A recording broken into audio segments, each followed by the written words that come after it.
वरिष्ठ कांग्रेस नेता विजय वडेट्टीवार ने हाल ही में हुए रोहित आर्या प्रकरण पर गंभीर सवाल उठाए हैं।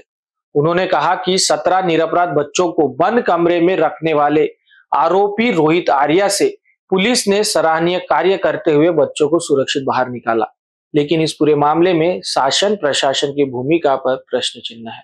वडेट्टीवार ने आरोप लगाया कि रोहित आर्या मानसिक रूप से अस्वस्थ बताया जा रहा है, तो फिर ऐसे व्यक्ति को शालेय शिक्षण विभाग की सुंदर शाला योजना के अंतर्गत स्वच्छता मॉनिटर का काम कैसे दिया गया। उन्होंने कहा कि आर्या लगातार यह दावा कर रहा था कि सरकार ने उसके 2 करोड़ रुपए का बिल बकाया रखा है। वडेट्टीवार ने कहा कि यह घटना सरकार की नाकामी का उदाहरण है। अगर सरकार के पास भुगतान की क्षमता नहीं तो ऐसे काम करवाए ही क्यों जा रहे हैं। राज्य पहले से ही आर्थिक संकट में है और अब इसकी जिम्मेदारी दूसरों पर थोपने की कोशिश की जा रही है, ऐसा वडेट्टीवार ने तीखे शब्दों में कहा। उन्होंने इस घटना का संज्ञान लेकर दोषियों पर कड़ी कार्रवाई करने और शासन प्रशासन की जवाबदेही तय करने की मांग की है। राज्यातील 17 निरागस मुलांना डांबून ठेवणारा हा रोहित आर्या हा मनोरुग्ण असल्याचं शासनाने घोषित केलेलं आहे। खरं तर या शासनाची आणि हे बोलणाऱ्याची क्यू याविषयी वाटते। जर हा मनोरुग्ण होता तर याला शालेय संबंधित काम का दिलं? शालेय शिक्षण विभागाने यांच्याकडून इतर काम का करून घेतली?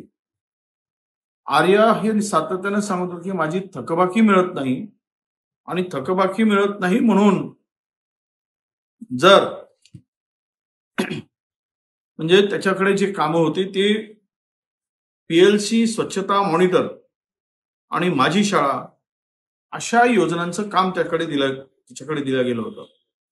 आणि मुंबई पोलीस सांगतात की तो मनोरुग्ण होता, त्याचा एन्काउंटर केल्यावर आज पोलिसांचं अभिनंदन की 17 मुलांना पुढील होणाऱ्या धोक्यापासून त्यांनी वाचवलं।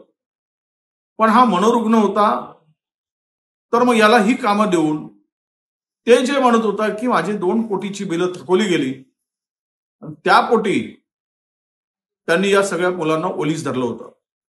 अरे एकीकडे शेतकरी कर्जमुक्तीसाठी आत्महत्या करतात, कंत्राटदारांचे थकीत बिलं मिळत नाही म्हणून कंत्राटदार आत्महत्या करतो। आज शालेय शिक्षण विभागामध्ये थकीत बिलं मिळत नाहीत म्हणून हा रोहित आर्या यांनी मुलांना ओलीस धरलं। चाललं काय राज्यात? या राज्यामध्ये अंधेर नगरी चौपट राजा असंच सगळा कारभार दिसतोय।